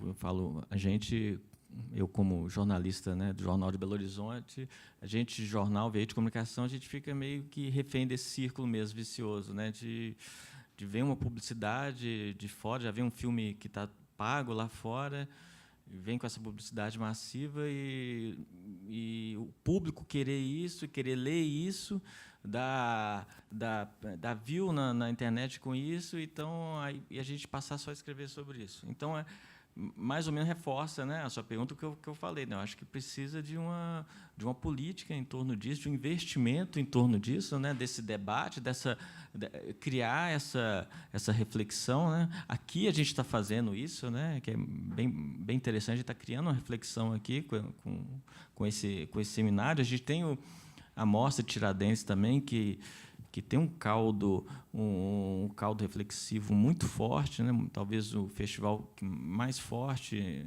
falo festival mesmo competitivo, né?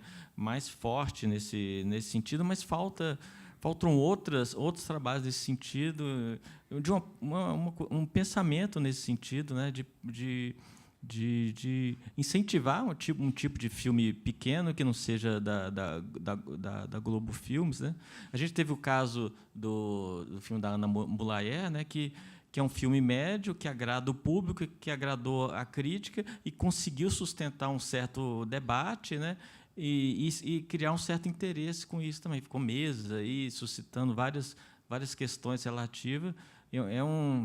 Acho que é um exemplo aqui um exemplo típico aqui, né, o filme da Ana Boulanger, né, que está sempre voltando. Essa história da Globo, quero só dar um pitaco Claro. aqui. A Globo está passando por uma mudança grande, né, Calil? A Globo Filmes, porque eu não sei se vocês lembram, quem cunhou a expressão Globo chanchada foi o Guilherme de Almeida Prado. E depois o Kleber aconteceu com o filme teve repercussão interna e externa, né, nos festivais e tal, e o Kleber começou a bater firme nesse negócio da Globo chanchada. E a Globo não aceita que se agregue nenhum nome pejorativo à marca dela, porque é uma marca de sucesso total.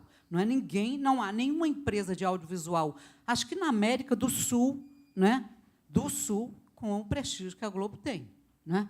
E ela se preocupou demais e mandou parar com a carteira só de apoio, só às comédias, as chamadas Globo chanchadas, né? Parou, assim, diminuiu bastante, e aí montou um conselho lá agora com Fernando Meirelles, Cacá Diegues e outros, e eu li recentemente que uma das diretrizes desse novo colegiado lá é investir no cinema infantil. Diz que a Globo vai agora começar a apoiar cinema infantil. Eu pago para ver, porque eu escuto isso desde que eu entendo por gente, e esse país nunca conseguiu criar um programa forte, uma política pública ou privada de apoio ao cinema infantil. Está aí o Carrossel dando certo, mas está mais juvenil do que infantil. Infantil, que eu digo assim, é um filme que a criança de 7, 8, 10 anos vá para formar a plateia. Mas essa preocupação já acho uma coisa interessante.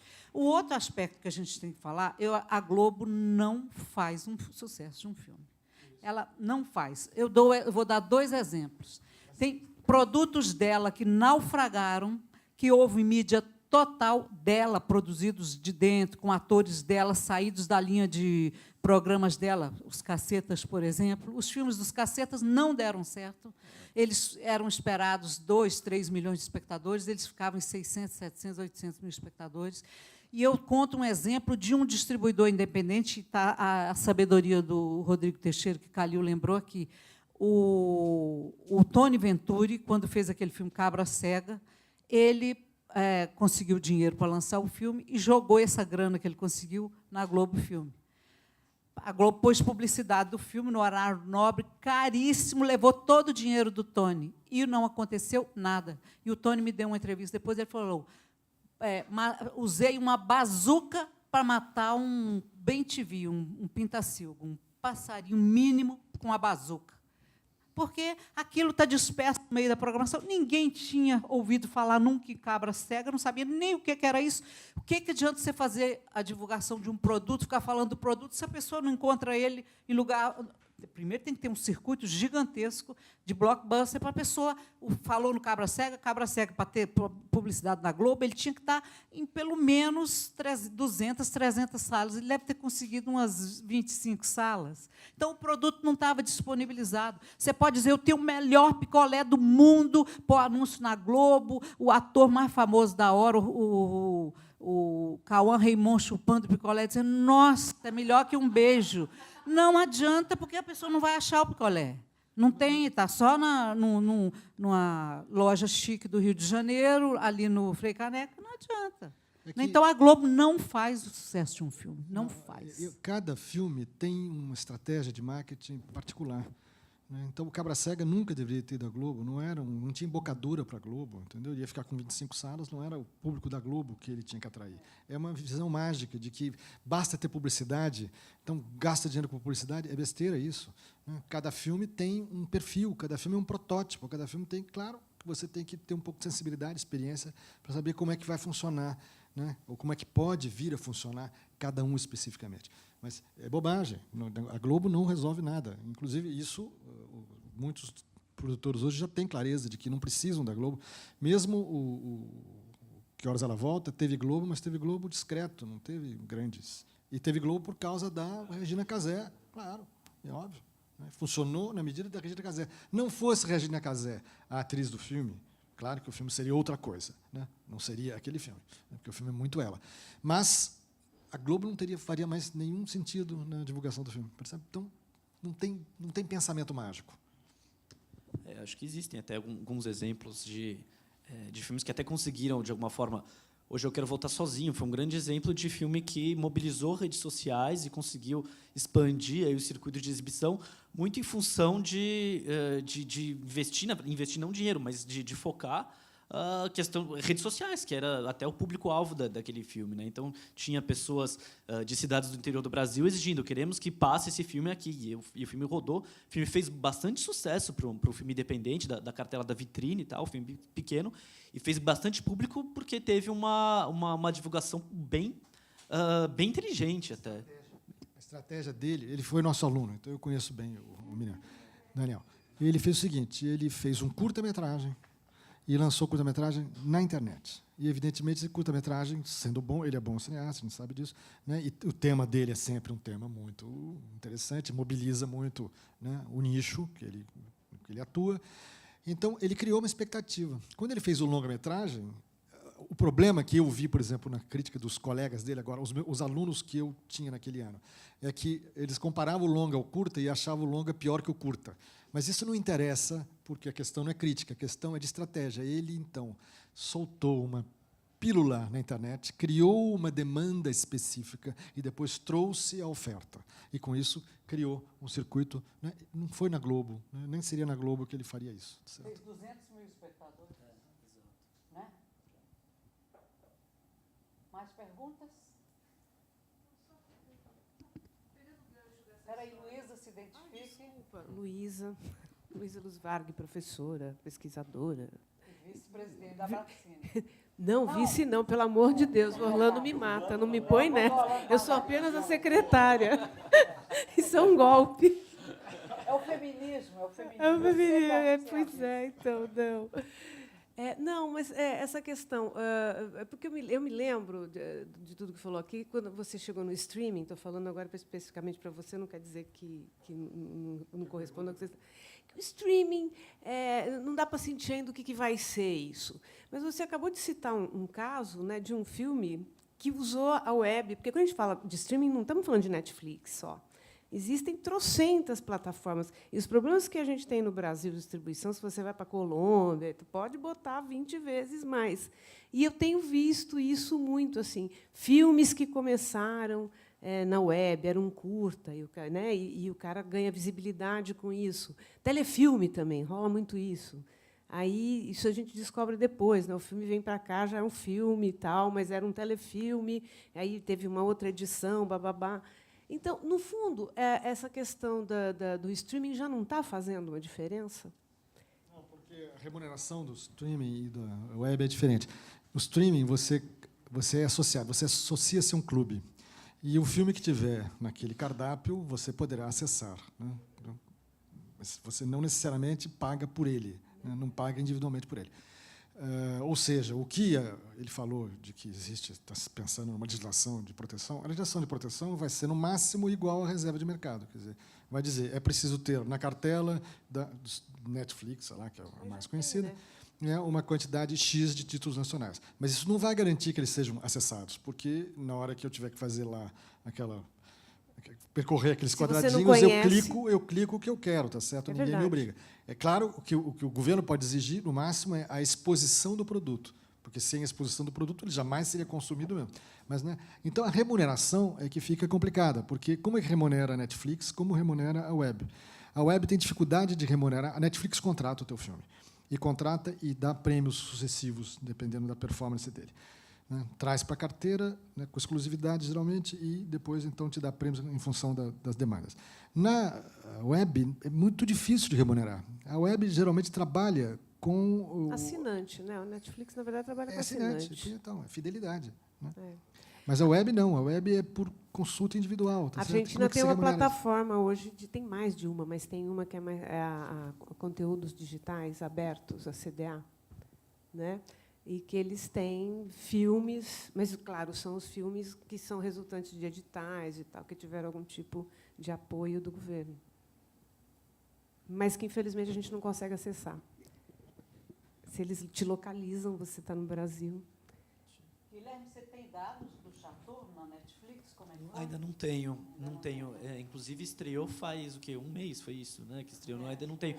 A Netflix ela não divulga dados não divulga. Eles são nem extremamente... assinantes, nem assinantes eles Nem falam. assinantes, pois é. Uma empresa até ruim de, até para nós jornalistas, procurar qualquer coisa, qualquer dado do Netflix é péssimo. Eles não divulgam Falam que nada. é irrelevante, né, para eles. Pois é. Vem por número de assinante e tal, então não interessa. É péssimo. Então, por isso que eu não tenho... Mas eu acho que o futuro está aí, assim. Não concordo muito com o Calil nesse sentido, sou um pouco mais otimista, mas eu acho que está aí, viu? Não necessariamente Netflix, mas alguma coisa parecida, né?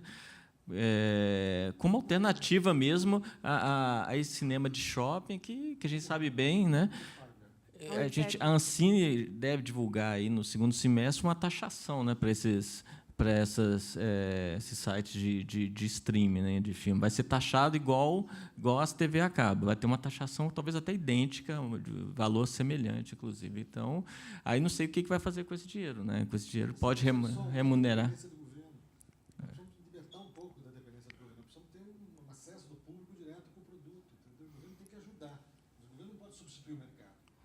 Mas não falo assim, não necessariamente Netflix, a gente está falando muito Netflix, tem até o Telecine Play também, né?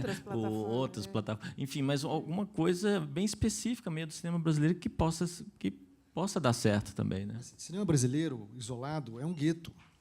É o mesmo problema que a gente tinha nas videolocadoras. Acabaram, infelizmente, mas o que a gente na locadora via? Via lá filme, comédia romântica, não tinha brasileiro. Tinha filme, aí tinha uma prateleira de filme brasileiro. O filme brasileiro era um gênero, foi transformado em gênero. Isso é o pior que pode acontecer. Você vai fazer, então, uma plataforma de gênero, cinema brasileiro, só vai convertido, tá certo? Nós não podemos entrar nessa. Mas cinema indiano nós temos também, que estar misturando. chileno também. Não tem que misturar. Americano. Tudo bem? Meu nome é Fabiola, eu estudo cinema. E eu queria aproveitar uma coisa que o Calil falou a respeito dos roteiros.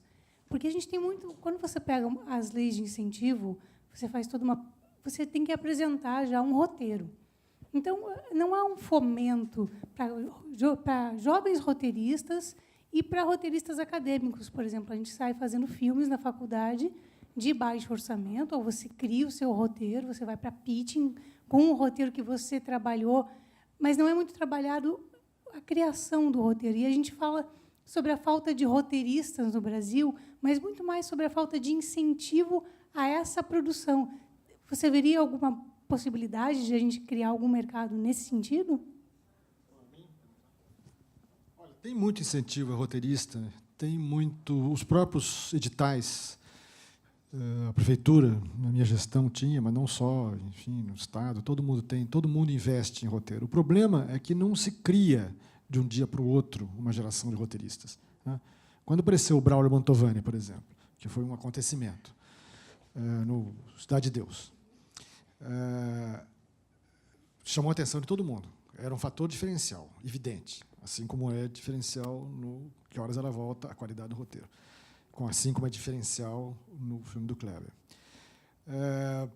Imediatamente, o que se propõe é seminários, traz os americanos. Tem uma indústria no Brasil de trazer roteirista americano. O Sid Field fez muito dinheiro no Brasil fazendo um seminário dizendo que nos 20 minutos tem que ter um retorno. Não tem fórmula de bolo para fazer roteiro. Isso é uma bobagem monumental, né? Esses cursos que os americanos dão, que são de bolo, não funcionam. Claro que não funcionam. É para enganar incauto, tá certo? Então, a ideia de que roteiro tem uma fórmula é bobagem. Roteiro tem a questão da criação. Quer dizer, o problema do cinema brasileiro e do cinema americano agora. O cinema americano hoje não está. A criação não está em Hollywood, está onde? Está nas séries. Todo mundo sabe disso. Você vê as séries são admiravelmente bem escritas, admiravelmente bem produzidas e bem dirigidas. Agora, olha a ironia. O cinema brasileiro é baseado na ideia do autor cinematográfico, que é o diretor roteirista. Nos Estados Unidos, o autor é o roteirista, produtor, não é diretor. Então, por exemplo, uma série que eu gosto muito, que é a série, por exemplo, do House of Cards. O criador chama-se Beau Willimon. Ele não dirige. O Robin Wright dirige, a atriz dirige. Muito bem. Mas ele não dirige, mas ele é o showrunner. Aqui no Brasil, a equivalência disso é novela, não é cinema. Então, o João Emanuel é um showrunner. E é uma novela muito boa. Essa última não é boa, mas a penúltima dele era extraordinária, que era Avenida Brasil. E que tinha diálogos de arrepiar. Eu me lembro de ver capítulos, eu falei, eu não estou acreditando. O Marcos Caruso falava coisas que eu não acreditava, de boas, de tão boas. Os personagens. Enfim, era o autor, o criador é o escritor. Isso nos Estados Unidos sempre foi assim, desde Hollywood. O roteirista era pago a peso de ouro. Quando você faz um orçamento nos Estados Unidos, tem lá põe uma coisa chamada the line, né? Above the line e below the line. Below the line é o custo do filme. Above the line é a criatividade. Na criatividade está lá o roteirista sempre. Sempre. Então, no Brasil, nunca se investiu nisso. O roteirista era o duplo do cineasta, do diretor. Está começando a mudar.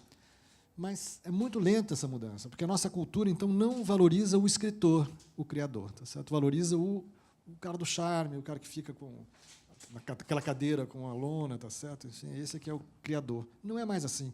Fellini, por exemplo, que era né? Eu diria que se tem uma figura de criador absolutamente unânime no cinema era o Fellini, porque o Fellini criava uma coisa que não existia, só existia na cabeça dele, tá certo?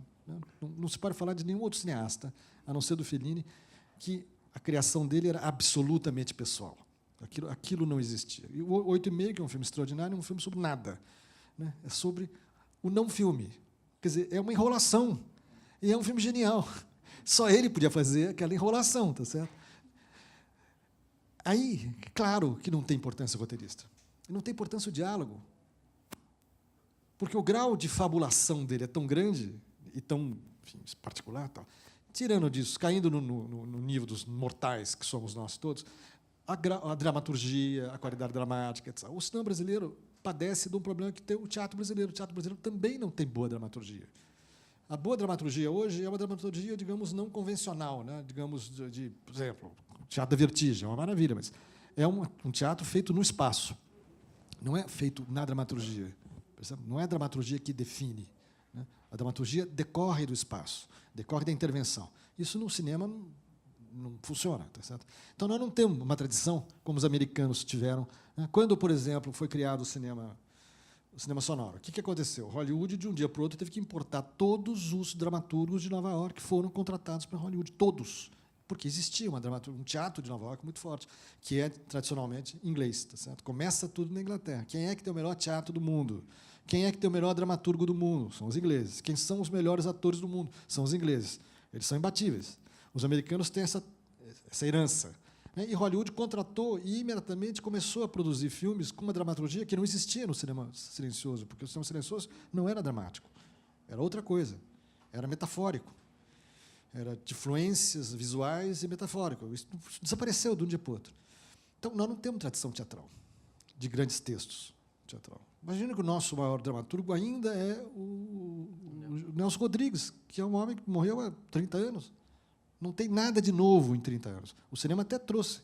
Né? É possível dizer que o cinema brasileiro trouxe coisas novas depois do cinema novo. É possível dizer isso. Mas o teatro não trouxe. Então, temos uma carência. O Brasil não é um país onde a dramaturgia floresce. E isso afeta muito no cinema. Não, a solução é continuar investindo, mas não tem fórmula. Você me pergunta qual é a fórmula? Não tem fórmula nenhuma. Eu me lembro de um professor de teatro que propôs a nós, lá na ECA, que o nosso curso fosse curso de dramaturgia, exclusivamente de dramaturgia. Você não precisa de nada para fazer isso, você precisa só de pessoas inteligentes e cultas. Ele tinha estudado em Yale, ele era nosso colega, mas tinha ido para Yale, e nos Estados Unidos você estuda Creative Writing. Muito bem. E Creative Writing não é apenas de cinema, é o que for. Quer dizer, pode ser livro, pode ser reportagem, pode ser... A ideia de que a escrita criativa, né, é uma coisa a ser trabalhada academicamente. No Brasil nós não temos cursos de Creative Writing nas universidades. Ficamos perdidos num modelo ainda... O curso que eu dou aula, o modelo dele é da década de 60, é do cinema de autor. Somos anacrônicos. Mas é possível fazer isso. Mas não trazendo Sid Field, percebe? Sid Field é enganação. Queria puxar a sardinha aqui para o SESC. A gente tem um programa junto com o laboratório, com a Carla Esmeralda, chama Laboratório Novas Histórias. E a gente faz uma seleção. O ano passado foram lidos mais de 210 roteiros. Desses 210 roteiros foram selecionados 10, que vão para Campos Jordão, ficam uma semana com 10 roteiristas, 5 estrangeiros, 5 nacionais, conversando sobre os roteiros.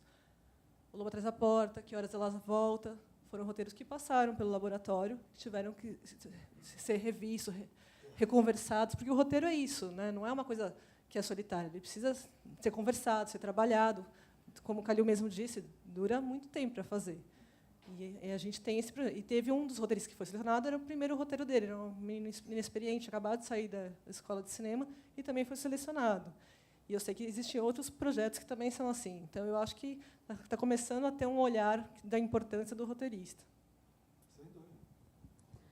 Vou fazer uma pergunta para os três. Você disse, Calil, que a crise, talvez, e também a desvalorização do dólar, talvez os custos da produção caiam no Brasil, né? Eu me lembro que, quando o Barretão produziu o Quatrilho, ele buscou aquele grande fotógrafo argentino, como é o nome dele? A gente entrevistou lá em Caxias do Sul. Agora mesmo eu lembro, fotógrafo do Solanas, um dos maiores fotógrafos do mundo, Félix Monte. E o Félix Monte já tinha ganho prêmios, assim, era um nome top de top da Argentina. E, na época, parece que um fotógrafo brasileiro cobrava 3 mil... acho que $3.000 por semana, $1.000 por semana. E o Félix Monte veio para trabalhar para o Barreto para metade disso, um fotógrafo top de linha, né? E o Barreto, como o Calil lembrou bem, Barreto, ele sabe tudo, quanto custa as coisas, quem tal e tal. Hoje ele está com 86, 87 anos, mas é óbvio que não tem a energia do passado, mas ele tem uma experiência acumulada. E ele foi buscar um fotógrafo, falou para mim, Rosário, não dá para pagar os daqui, porque na publicidade eles ganham 4 mil dólares por semana, sei lá, tal, e eles querem ganhar no cinema também, o mesmo valor e tal. Aí ele trouxe o Félix Monte, depois foi fazer o Peladona lá no Ceará também e tal, porque não dava para pagar. E vocês veem alguma perspectiva de baixar os custos? Dou mais um exemplo. O cineasta argentino do Perro lá, como é que chama, gente? Ai, me deu... Amores Perros? Não, é que ele é mexicano. Que é daquele... Ai, meu Deus, eu estou ficando velha, eu fiquei velha e estou desmemoriada. Agora mesmo lembro. Ele fazia filmes de $800 mil com parceria argentina, Espanha, Japão. Ele vendia os filmes para os 3 países, os filmes se pagavam fartamente e ele continuava fazendo os filmes seguintes. Ele fez assim uma fileira de uns 4 ou 5 filmes e foi um sucesso muito grande nesse sentido, né? 3 mercados garantidos ele já tinha. O Brasil não dá conta de fazer isso. excesso de dinheiro do governo. Entendeu? Se tem dinheiro, por que o cara vai baixar o preço? O sujeito não vai baixar o preço se tem mercado.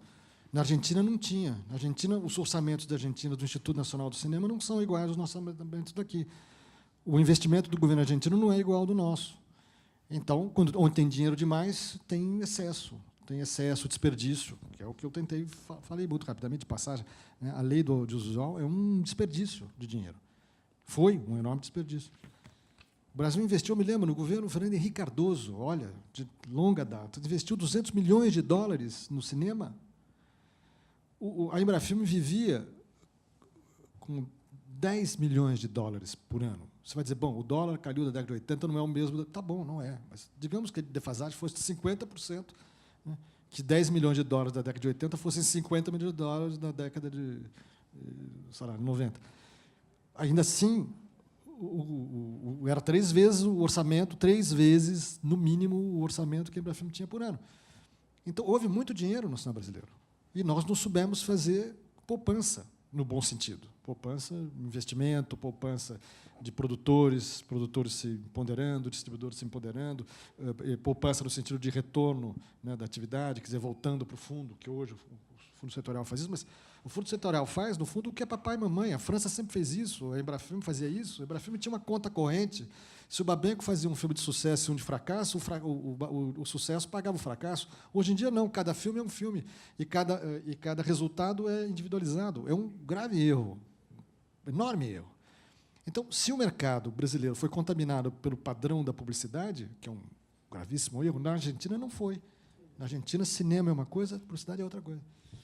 É interessante, porque, realmente, conversando com gente do setor, e quando eu me deparei justamente com essa crítica de que os custos aqui no Brasil são muito caros, a resposta que eu obtive foi justamente essa, da vinculação do cinema com a publicidade. Né? Quer dizer, nossos profissionais, grande parte deles, dos profissionais técnicos vindo da publicidade, não dá muito para exigir que os custos sejam menores. Né? Estão acostumados a esse tipo de coisa. Inclusive, quer dizer, valor de diária, os parâmetros são os mesmos quase de valores de diária de publicidade. Né? Então, isso, de alguma forma, fez com que inflacionasse aí o custo. É o que eu tenho ouvido, pelo menos. Agora, de solução, eu não sei como é que isso pode diminuir. Se a crise acontecer, e eu não estou chamando, pelo amor de Deus, mas ela está na nossa cara, está na nossa porta. Se ela vai acontecer ou não sei. Pode ser que tenha uma bolha aí de felicidade durante um certo tempo, não sei. Depende de quanto de dinheiro tem no Fundo Setorial e quanto tempo dá para financiar, quantos anos dá para financiar. Mas que vai ter uma crise. Nós estamos vendo, tem uma situação, está vendo a inflação subindo, está vendo o poder aquisitivo diminuindo, né, o dólar, enfim, desvalorizando, essas coisas todas. O que pode acontecer é que, menos dinheiro circulando, os preços relativos caem. É simples assim, entendeu? Porque ele não vai poder mais pedir o que ele pede. Ele vai querer fazer o filme, vai querer fazer o filme. Não tem alternativa, não vai ter publicidade para pagar para ele essa grande diária, ele vai aceitar por um preço menor. E não quer dizer que será um preço aviltante. O Brasil está tão inchado, os custos são tão inchados que, para chegar num preço razoável, ainda vai, né, demorar tempo. Mas vai, por exemplo, ficar mais relativizado com a Argentina ou com outros lugares. Nós temos, no Brasil, tem uma irracionalidade, tem uma exuberância irracional, né, que leva a absurdos enormes, em vários níveis de economia, de arte, etc. Já contei para vocês uma aqui, vou insistir. Liga para um empresário de um grande artista que quer contratar um show, o cara pergunta, não é com nota ou sem nota, isso quem pergunta é médico. Ele pergunta, é com lei de incentivo ou sem lei de incentivo? Então, tem dois valores, doutor. Quando o governo entra, custa mais caro. Então, muito obrigada aos três.